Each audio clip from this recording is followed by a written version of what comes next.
pesantren terbesar di Pulau Sumatera dan pesantren tertua, dibangun oleh Syekh Mustafa Hussein pada tahun 1912,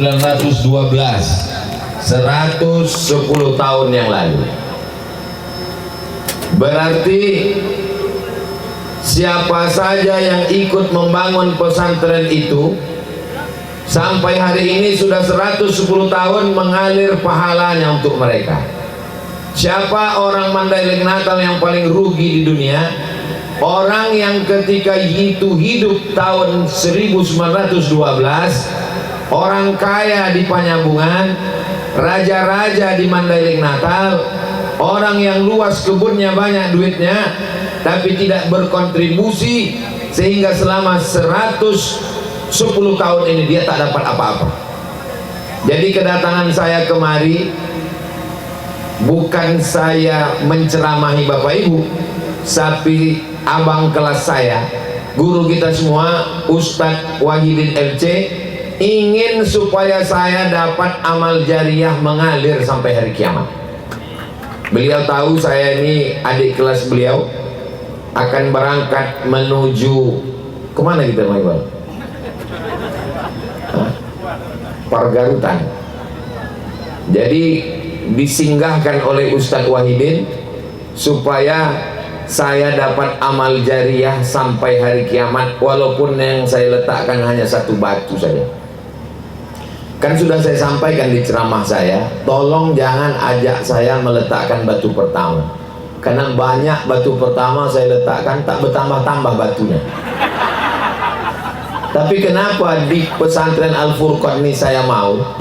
Alhamdulillah, begitu saya letakkan tadi, langsung batu saya itu hilang, ditimpa oleh batu Ustadz Abdul Rahim, ditimpa oleh batu Pak Reza Kapolres, ditimpa oleh batu Pak Erwin Ketua DPRD Mandailing Natal, ditimpa oleh batu Ibu Wakil Bupati Mandailing Natal Ibu Atika. Maka bertambah-tambahlah batu ini, selesai masjid ini insyaallah.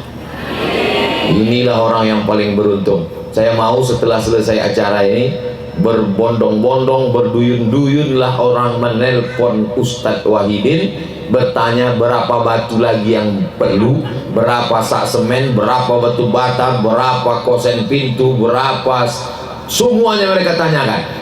Dan ketika mereka menelpon Ustadz Wahidin, setelah itu Ustadz Wahidin pun mengasih tahu ke saya, alhamdulillah Ustadz Somad, setelah peletakan batu pertama kemarin banyak orang menelpon, mau membantu, enggak, bertanya aja.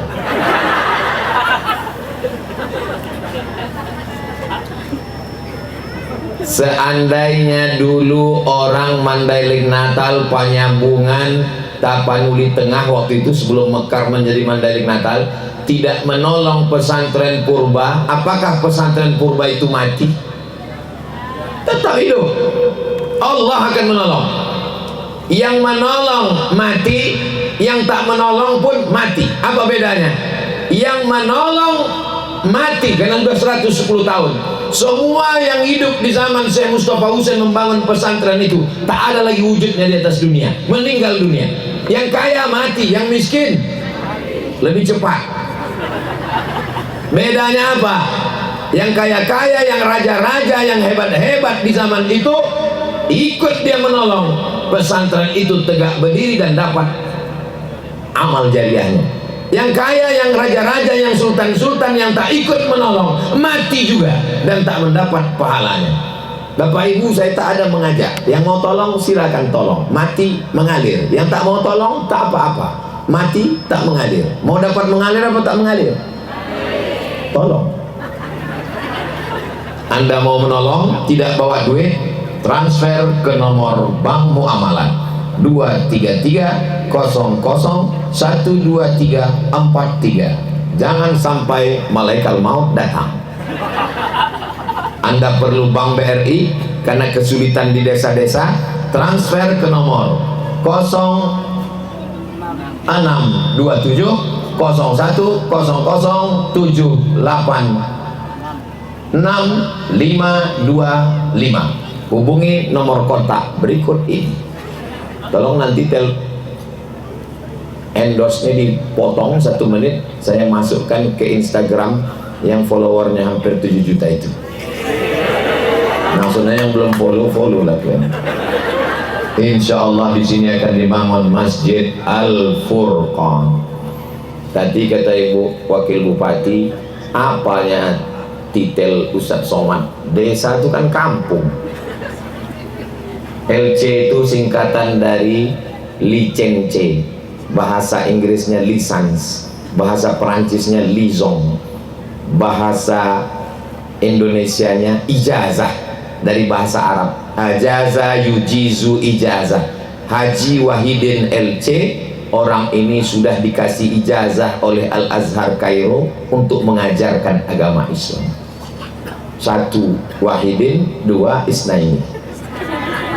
Anaknya salah satu. Hebatnya beliau, suaminya istri, suaminya LC, istrinya pun LC juga. Sesudah itu saya melanjutkan pendidikan saya ke Maroko, titelnya DESA, singkatan dari Diplôme Études Supérieures Approfondies. Sebab dia dijajah Perancis, jadi titelnya pakai bahasa Perancis. Rupanya kemarin masih dijajah Perancis, kalah pula Maroko.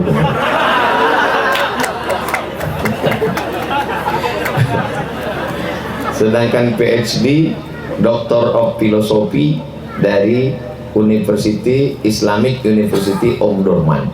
Sedangkan profesor dari University Islam Sultan Syarif Ali Brunei Darussalam. Dulu sebetulnya titel panjang-panjang ini tak pernah ditulis. Waktu pulang saya bilang tulis aja Ustadz Abdul Somad, tak usah panjang-panjang, riak itu saya bilang. Akhirnya suatu hari pas membeli koran di Pekanbaru, ada koran di halaman belakangnya itu banyak kali Ustadz jual minyak lintah obat kuat. Jadi akhirnya masyarakat ini tak bisa membedakan mana ustadz yang pengajian, mana ustadz yang menjual minyak lintah. Nah, jadi saya bilang gawat ini, nanti saya ikutnya datang orang undang saya salah undang. Kalian tulislah LC itu. Nah, awalnya ditulis LCMA. LCMA, lama-lama waktu itu saya belum diajak orang. Nah, LCMA itu artinya lagi cemas mencari anak gadis kan. Jadi tolong ditulis menurut titel negara asli. Titel negara asli di ijazahnya memang ditulis DESA, Diplôme Études Supérieures Approfondies. Memang kalau pas dibaca keren memang, teman pas ini kan desa. Apalah kau ini sekolah jauh-jauh kampung juga kata orang. Apalah arti sebuah titel? Itu hanya sekedar menunjukkan motivasi supaya alumni Furqan nanti silakan terbang sejauh mata memandang, tapi akan pulang ke Mandailing Natal membawa umat ini ke jalan Allah Subhanahu wa ta'ala. Mudah-mudahan kita semua berada di jalan Allah. Datang jamaah komplain, enggak Pak Ustaz, saya di jalan Sudirman katanya.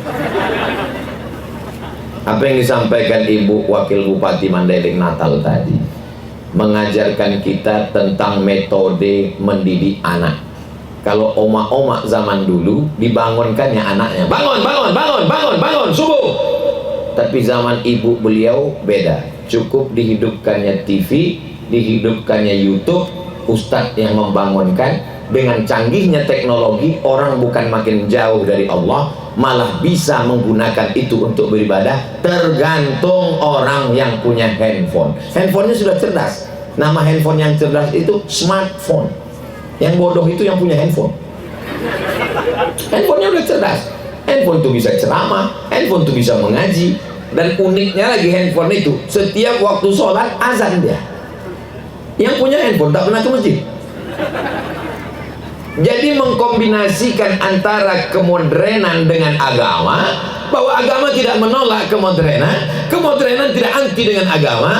Inilah yang mau digabungkan, dimatchingkan, diintegrasikan. Nama pesantren itu Pesantren Al-Furqan, khusus tahfiz Quran dan modern. Alhamdulillah Ustadz Wahidin menyiapkan dua-duanya, infrastrukturnya, tanahnya, gedungnya, bangunannya, dan sumber daya manusianya. Anak beliau langsung dari Mesir tamat akan kembali, dari Gontor tamat akan kembali. Ada gedungnya hebat. hebat, orangnya tak ada. Banyak pesantren model begitu, gedung hebat kosong. Di beberapa tempat saya lewat, saya tanya, ini gedung hebat? Iya Pak Ustadz, dulu dibangun Pemda, sekarang ada isinya jin aja semua Pak Ustadz. Ada orangnya hebat, bahasa Arab mantap, bahasa Inggris kitab kuning, tapi gedung tak ada. Alhamdulillah ini dua-duanya ada, insya Allah gedungnya akan ada. Dan saya minta tolong 10 jari ku angkat, minta tolong kepada masyarakat Mandailing Natal, tolonglah selesaikan bangunan ini, karena kalau tak selesai aku yang malu nanti. Ditanya orang, Ustaz yang Ustaz letakkan kemarin kenapa tak selesai? Bangsa aku bilang, salah Ibu Wakil Bupati sama Pak Kapolres dengan Pak Erwin itu, karena setelah batu aku itu batu mereka yang di atas. Makanya tadi waktu saya letakkan pertama, tak mau saya sendirian, saya bilang yang lain-lain letakkan juga, saya bilang. Itu caranya biar supaya ada kawan malu, jangan malu sendirian. Intinya sebagaimana kita bersama di pesantren Al-Furqan ini, bersama pula kita dapat amal jariahnya nanti. Anak-anak ini nanti akan membaca Quran bahasa Arab, bahasa Inggris, ada yang jadi gubernur, ada yang jadi bupati, ada yang jadi anggota dewan, ada yang jadi kajari, ada yang jadi kapolsek, ada yang jadi kapolres, ada yang jadi kapolda, ada yang jadi kapolri. Beribadah mereka, kita sudah terbujur kaku. Alumni pesantren Al-Furqan mengadakan reuni akbar tahun 2050 di tanah ini, penceramah Abdul Somad. Saya datang, waktu itu bapak ibu ini udah meninggal semua. 2050, 30 tahun lagi saya masih hidup. Nampaknya banyak yang tak setuju. Mati ini kita tak tahu. Saya mati ya tak apa-apa. Saya doa saya tiap malam, Allahumma ja'alil hayata ziyadatan li fi kulli khair. Kalau aku hidup besok pagi, tolong tambahkan hidupku itu bertambah amal baik. Wa ja'alil mauta rahatan li min kulli syarr. Kalau mati aku malam ini, jadikanlah kematian ini membuat aku berhenti dari buat dosa. Doa saya tiap malam gitu. Kalau hidup aku besok pagi, ya Allah, bertambah amal baik. Kalau mati aku malam ini, berhenti aku buat dosa. Saya pun tidur tadi malam, bismika Allahumma ahya wa amut. Tertidur, pas bangun saya tengok Bang Iqbal. Alhamdulillah, berarti aku masih di dunia. Bangun saya di Pekanbaru, saya tengok istri saya. Alhamdulillah, berarti aku masih hidup. Sampai nanti akhirnya pas buka mata, gelap, tiba-tiba terdengar suara Marabuka. Saat itulah baru semua orang ingin balik kemari. Orang-orang yang mati itu ditanya Allah, apa kata Allah? Mau kalian hidup lagi? Kata mereka, laula akhartani ila ajalin qarib, hidupkan aku lagi ya Allah. Kalau ku kasih kau hidup, kau mau apa? Aku mau ikut membangun Masjid Al-Furqan. Game is over. Permainan sudah selesai, guys.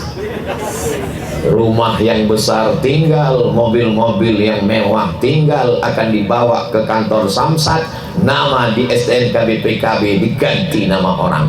Jangankan nama di STNK, nama di surat nikah pun berganti. Hari ini bapak boleh tersenyum, hari ini ibu boleh tersenyum, tapi nanti malam pas mau tidur, betul juga kata Ustaz, surat nikah lakiku pun berubah. STNK BPKB diganti nama orang lain. Kenapa? Karena Pak Kapolres tak mau menangkap almarhum. Kita semua akan mati menghadap Allah Subhanahu wa Ta'ala. Yang kekal abadi mana? Tuh batu yang diletakkan Abdul Somad tadi. Itulah yang akan mengalir sampai hari kiamat, insya Allah. Saya sudah meletakkan, tinggal bapak ibu kirimkan 1, 2, 3 sak semen, batu bata, batu kerikil. Untuk apa cincin banyak-banyak? Ini kalau pergi undangan cincin, rendangnya mana? Cincin, gelang, subang, rantai, anting, gelang kaki. Mau tidur malam dimasukkan penuh cuci tangan. Oh, meninggal ibu. Siapa yang ngambil? Bapak tuh memang tak menjawab, tapi dia senyum. Punya aku, kata dia. Kalau tak percaya, teslah nanti malam jam 12 pura-pura mati. Jam 1 datang bapak tuh bawa minyak goreng biar licin mudah cabut. Jangan sampai gara-gara ceramah saya ini rusak hubungan bapak sama ibu. Saya tak mau gara-gara ini nanti malam bapak minta kopi. Mana kopi? Kau buat aja sendiri. Patut tajam mata kau nengok cincin aku ya. Yang saya inginkan adalah supaya kita mendapatkan amal jariah, tak lain tak bukan daripada itu. Mudah-mudahan apa yang kita lakukan ini menurunkan rahmat dan ridha Allah. Berapa banyak perbuatan maksiat dan dosa mengancam anak-anak kita, maka dengan berdirinya pesantren Al-Furqan, selamatlah anak-anak Mandailing Natal insyaallah. Dalam akidah Ahlus Sunnah wal Jamaah, penghafal Quran, bahasa Arab, bahasa Inggris, lanjut dunia ini, dan kita meninggalkan dunia ini dengan tenang. Mudah-mudahan terwujud semua yang kita cita-citakan. Al-hazin niyah wa kulli niyatin sholihah. Al-Fatihah.